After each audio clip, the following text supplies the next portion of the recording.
Hi. Okay, so I have something that I want to share, and it's just been, I don't know. Okay, because I'm sitting here, I'm doing Bible study, and I'm reflecting. Like, okay, I guess I'm doing more reflection than anything because, like, what the Lord has allowed me to see was just like absolutely insane. Okay, so last night I had the opportunity to go to a J. Cole concert. And from the moment I bought the J. Cole concert, like, tickets, I was like so excited. I'm like, oh my gosh, J. Cole's gonna be in Chicago. Like, oh, I'm so geeked. And this was back in, when did we buy these tickets? I don't know when we got these tickets, but we got these tickets months ago, like months ago, like when they first, like the pre-sale came out for the Fall Off tour, world tour. And then we bought the tickets and that automatically started, I'm like, oh, I probably shouldn't have got these. Like, that conviction started to hit. I was so convicted. And it even got to the point I was telling my mom, I'm like, okay, I'm going to sell the tickets. Because me and my little sister, like, we got the tickets. We were going to go together, have this experience together. And I was like, okay, I'm going to sell the tickets. I even put them up at one point, but then I took them down because I'm like, oh, I just need to go. I'm like, I'm going to go. I'm going to have fun. Like, it's not that big of a deal. And then I was praying. I'm like, Lord, help. Like, I pray that I have, like, I have the opportunity to spread the gospel, to spread the love with someone at this concert. Because I went to a Khalid concert with my cousin, and I had this, the Lord had this divine appointment, talked to these girls, prayed over them. Like, it was just so divine. So I'm like, okay, maybe the same thing will happen then.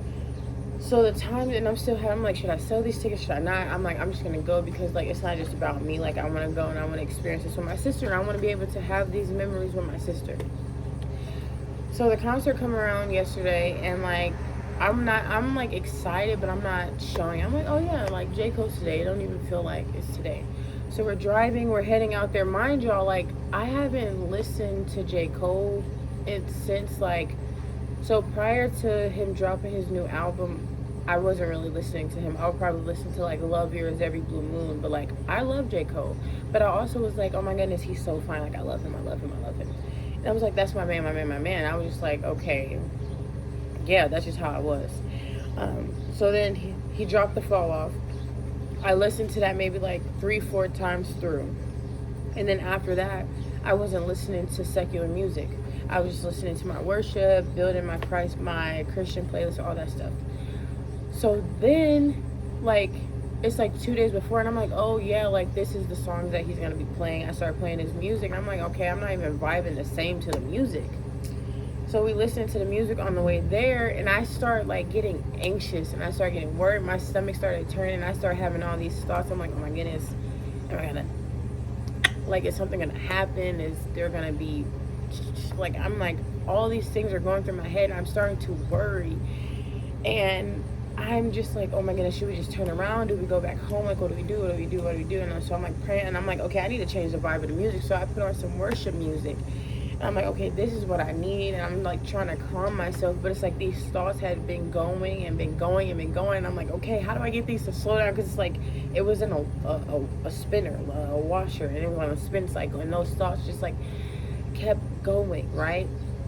So then, like, we get to Chicago, and then I'm starting to worry. I'm like, okay, do we take the train, or we're gonna go to my uncle's house? Like, what are we gonna do? Like, I don't know what we should do, and I'm still having these thoughts. I'm like, oh, well, if I do this, this is gonna happen. If I take the train, this is gonna happen. Just like fearful thoughts, like going back to back. And I'm like, okay, what if I'm not obedient to what is being said, and something happens to me or my sister? Like, I mean, I'm going insane. So then I slow down. I'm like, okay, God, what is the best option for me to do? And I just felt like, take the train. So we took the train, and I'm just like trying to remind myself, I'm like, these aren't like, this emotion isn't coming from God. And I still sometimes struggle. I'm like, am I discerning God telling me no, or is the enemy trying to put fear into me? But worldly things bring me, naturally, it just brings me anxiousness, it brings me fear, it brings me worry, like worldly things. And that was something that the Lord was like opening my eyes to yesterday, about how, like, secular music and worldly things really makes me anxious. Like, it makes me anxious, bro. Like, I haven't felt that amount of anxiousness in a minute. So we end up getting to my uncle's house, we talking, we cool, and I get to share with my cousin a bit about camp, and I was just talking about that, which brought me some peace. Talking about Jesus just brings so much peace. So then I was telling her, I'm like, yeah, I'm feeling nervous. She was like, why? I was like, I don't know. I'm just, also my friends, my cousins, my cousin passed away 1 year ago today, and then October, September 27th, it'll be a year since one of my closest friends also passed away. So I'm just like thinking about all these things because she was just like wrong place, wrong time, caught a stray kind of thing. And I'm like, oh my goodness, what if this happens? So those thoughts are just like, the enemy's using what I've experienced to like continuously push fear into me. So we're on the train, me and my sister, before we leave my cousin's house to get dropped off at the train, I'm like, can you pray over us? So she prayed. I got this sense of peace. We're heading there. We're on the train. I watched this guy do a line of coke. On the train, bro. I've never seen that ever in my life. He literally pulled it out of his pocket, out of his wallet, opened up his wallet. There was a red straw in there. He picked up floated it back up, put it in his pocket. I was like, wow. And like, I looked away before he could like look up and see that I saw him. And then that was the moment I looked at my sister. I'm like, bro, and like he had a cross on his neck. And I was like, wow, like he must have some kind of faith if he has this cross on his neck. Like he's broken, like he's lost, like he needs someone to pour into him. And then my sister, she's like worrying about like the what is. Okay, what if you say something to him and he does this, he does that, and I'm like those are the people like we should be reaching out to as Christ followers. Like those are the people that we should like, because like where do we draw the line between like, oh, he's too far gone versus like, oh, I can go talk to him and spread the gospel to him kind of thing. So that was like the first thing that happened before we even like got to the center, right? So then we get there, like we're walking downtown, and not downtown, we're walking to the center after the train, and I'm just thinking, even now I'm like, wow, I should have like done something, pray for that man. I should have walked in boldness. I should have done that. Like I should have. And like those are the people like we are supposed to talk to. We're not just supposed to talk to the people who seem mentally sane, because even the people who seem mentally sane could be the ones that are insane. But it's like there should never be a line that we draw when it comes to communicating, like, because it's like, how are those people supposed to be reached? You know what I'm saying? So we get to the center, we sit down, and I'm like, wow, okay, we're really here. And then I'm just having these thoughts. I'm like, wow, am I really a Christ follower because I'm in this room? Do I really love Jesus because I'm in this room? Like, what am I doing here? And we're sitting there and we're waiting. I'm like, man, we paid so much money to sit here and wait, And so I'm like looking for jobs, yada, yada, yada. A girl sitting next to me. And I'm like, and I spoke to her or whatever. And I'm sitting here and I'm looking at all of us in this room. I'm like, do you know how the Lord made us all so intentionally? How we're all so different? How we're all like jewels and we're so precious in the eyes of the Lord? I'm like, he loves us so much. I said, we're never all gonna be in the same spot ever again. Like thousands of people in this room, we're never all gonna be in the same spot again. It's like, that's just like a moment that's never gonna happen ever again. It's like those could be the times that we glorify the Lord. You know what I'm saying? But anyways, the concert starts, and I'm like, oh my goodness, it's J. Cole. Love him. And this whole time, like, I was enjoying the concert, but I was just also, like, watching people. I was watching people because I'm like, wow, some of these people, like, are worshiping him. And someone asked me the question. He was like, were they worshiping him or were they just enjoying the concert? I said, yeah, from my flesh, I would tell you they were just enjoying the concert. But from the spirit that lives within me, I can tell you that they were worshiping this man. Like, I can tell you 110% that they were worshiping him. And it was just having me baffled because I'm like, man, like, I'm looking at these people and I'm like, when I was at his first concert, I just had got saved in December 2023. His concert was in February 2024. I didn't see the concert like that. I didn't see the concert as like people were worshiping him. I'm like, oh, we're just here to have a good time. Like, we're just here to have a good time. We're just here to enjoy, like, his music. You know what and last night I'm looking and I'm watching people sing these songs. I'm watching people, and it's like I see these people with the eyes of Christ. And I'm like on the verge of tears because I'm like, wow, it's heartbreaking to see how people are really like worship. Like, that's the only, like, I can't explain it because I can say it, but even if I was to explain it in detail, I feel like this type of spiritual awareness comes with spiritual maturity. And so I'm like, and there were some songs like I was singing, like I was enjoying the songs. Like I was like, oh my goodness, this is a banger. But I was like watching, and I was like, this is like worship. Like, this is literally like worship. And when I'm thinking, I'm like, some people live, breathe, eat, sleep J. Cole. Like, that's all they do, because like music works as like a comforting factor. Like, music is used to like move your emotions, to bring, like comfort. Like, it's used, it's a blessing to have. But like, some people worship the artist and worship like them as a being. And the artist doesn't even have to say like, hey, come and worship me, but like people do, because it's the platform that they have and the music that they provide that makes them feel something good inside. But I'm like, this is his last concert, his last album. Like, what are these people gonna do now that it's like over? Like, now that he has nothing, he's like not gonna make music anymore.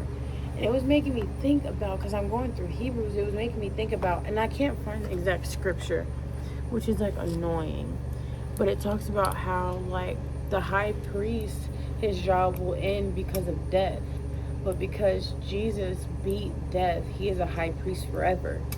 And I'm like, J. Cole, he's done making music. He's not going on tour anymore after this. Like, he's done. What are they gonna, like, what is life gonna look like for them when like their favorite artist is like at a standstill? Like, he's no longer making music. And then it made me think about in Exodus, was it Exodus or Genesis? I think it was Exodus, when they made the golden calf, because the Israelites put their faith in Moses, but Moses went up to the mountain to meet with God, and because they couldn't see Moses, they decided to make a golden calf to worship it.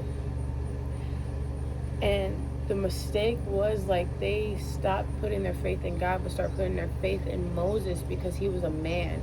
And when they couldn't see the man anymore, they made their own God. And it would just make me think how like when one thing isn't working anymore, they just go on to the next and to the next. And like, we're all seeking, and looking for like this gratification, this satisfaction and fulfillment in things. And the Lord was like allowing me to see, like, I once was doing, like, I was smoking, trying to find satisfaction and fulfillment there. I was partying, I was bar hopping, I was like a chameleon. I could conform to like the people I was around because I just wanted to fit in. So like, I was putting like my faith and my identity in all these things, because I'm like, what do I have to do to fit in? What do I have to do to feel good? What do I have to do to like, be satisfied in life? And don't get me wrong, like there was some songs that I was singing that I'm like, wow, like I do love these songs, but I don't miss them. Like, I don't miss listening to secular music every day, because I was remembering how it made me feel. Like, I don't need to listen to J. Cole every day. I don't need, and didn't really want to go show up to this concert because I was feeling so anxious. But I'm like, this is an experience I want to have with my sister. Like, this is what I want to have. But in this experience and all that anxiousness, the Lord was showing me like, hey, this is what this kind of environment brings you. hey, this is like what I pulled you from. Like, and from the fleshly point of view, like, it sounds ridiculous. It sounds so stupid. It's because it's like they're just enjoying the concert. Like, they're just singing a song. They're just here to, like, have a good time. But, like, with the eyes of Christ last night and with the discernment in my spirit, I was just seeing worship. Like, that's what I was seeing. I'm like, wow. But, like, a lot of people, like, people who don't walk with Christ are going to be like, oh, she's being judgmental. Like, she was in a room. Like, oh, she must. No, I don't think I'm better than nobody. I don't think I'm better because I obviously was like, I was disobedient to the Spirit. Like, I didn't say no. Like, I still went. And I think the blessing of walking with the Lord is that He still uses the thing, like, our misalignment to align us to His will and to, like, to reveal to us the things that we're meant to see and the things that we're meant to become aware of. And just to also see, like, our spiritual growth and our spiritual maturity. And, like, I don't know. Because I just feel like regardless, like, it's like my flesh is telling me people are just going to judge you because you were in the room. And I'm like, yeah, I was in the room. And yes, I sung songs. And yeah, I had a good time because he's a great performer. But I'm like, I didn't need this. Like, some people walked in that room, like, needing that experience, needing that. Like, some people probably sold everything that they had to go see this man, you know. And, like, again, that's not judgment, but it's just like the Lord showing me, like, how far some people are willing to go for another human being, and how willing people are to put their faith and their all in a human being. When, like Hebrews says, the high priest eventually, his job will be done because of death.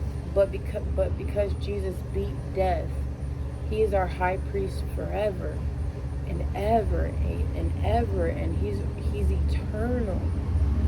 And for me, at one point, like, it was volleyball. Like, volleyball was, like, something I worship because I'm like, and I idolize it because I said, like, it was my therapy.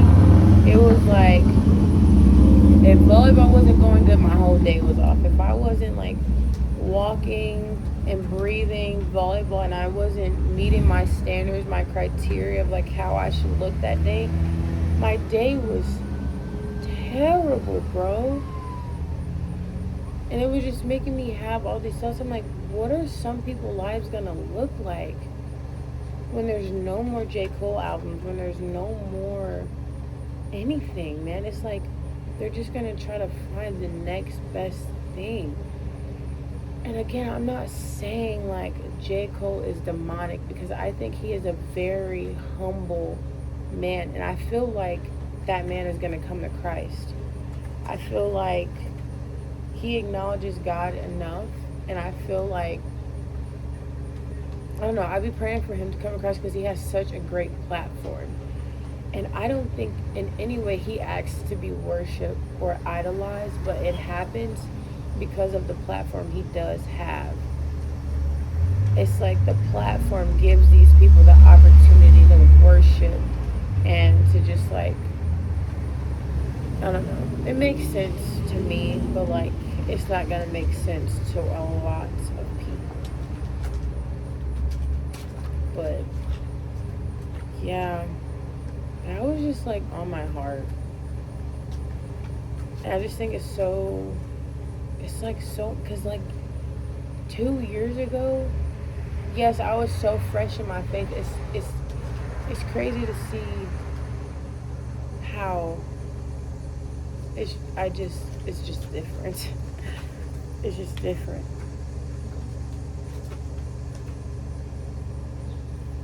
It's just so different. And it's like, I wouldn't have been able to, like, have those eyes on my own. Because I'm telling you, like, if I was looking from me, like Amari, I would be like, oh, they were just having a good time. But like the Spirit of God was like this is what worship looks like. But to people it's gonna sound so foolish. It's gonna sound so foolish, but I'm like, man, like really, really think about it. Like, yes, some people did show up to just enjoy, but some people sold their last to be in that room. And it's like, he's a man who has been blessed with a gift from God. We have all these gifts because of God, and it's so easy to worship and idolize the talents that we've been blessed with, and to use our talents but not to glorify God. You know? I don't know. That's my take and my reflection on the concert. A lot of people won't understand, but there will be people who understand.